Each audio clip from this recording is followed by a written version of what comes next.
Miduyog si Davao City Acting Vice Mayor Rodrigo Rigo Duterte II sa flag raising ceremony sa mga barangay officials, functionaries o mga residente sa Talomo proper kaganyang buntag Hulyo 28. Kini ang unang adlaw sa listening tour ni Rigo nga iyang gilusad aron mapaduol sa mga tao ang serbisyo sa gobyerno.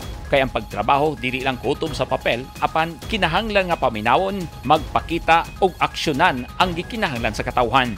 Kaya gusto man ako na mabisita tanan mga barangay, siyempre mabisita mga tao na nibutang sa kuha diha.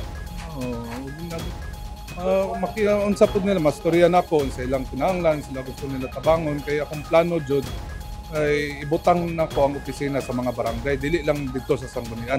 At least makasuroy po sila, makastorya po na po sila. Sir Riggs, karon Sir Riggs, nabati niyo ang ilang mga problema. At least mas lahi yun kung personal ni mo na ko.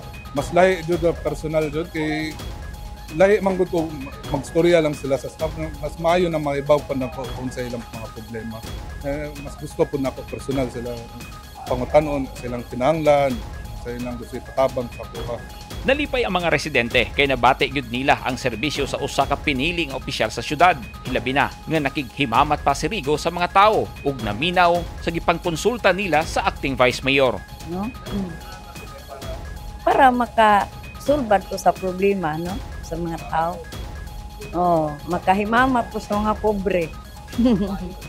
Maayo mo po na siya batasan.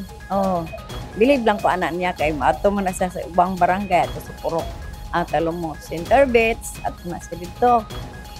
Kanahan na ko. Virginia Abayon Becerra. Salamat na yan.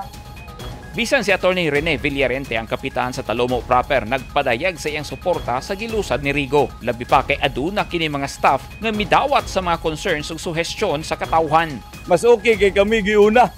Kami giuna gani, so salamat kayo Acting Vice Mayor Rigo sa tanan niyang staff nga nadiri karon nga gitagaan yung higayon ang barangay Talomo proper nga una niyang bisitahon sa iyahang pagpangalagad karon isip acting vice mayor. So nakita nato ganina no nga kuan jud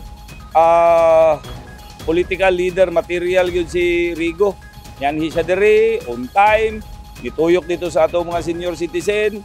Dili ganin mo mabiradayon kay daghang magpa-picture unya gilingkuran niya hangtod alas 11 na ang mga tao iyang paminawon. So among gi-observe lang ingon mi nagyud sa iyang aura sa iyang lolo, aura sa iyang papa nya murag mo gyud na ang mahimo na tong future leader pohon nga strong kayo diri sa atoang syudad sa Davao. And nagpasalamat gyud mi nga nauna mi og anhi og nahatagan og pagtagad ni Acting Vice Mayor Rigo. I-institutionalized kon palig-onon ang nasugdan nga programa ni Rigo pinaagi sa pagduso og balaod nun sa konseho kay magbuntar sab sila og help desk sa mga barangay sa Davao City hilabi na sa mga nanginahanglan og assistance. Libuton sa listening tour ni Rigo ang tanang barangay sa syudad.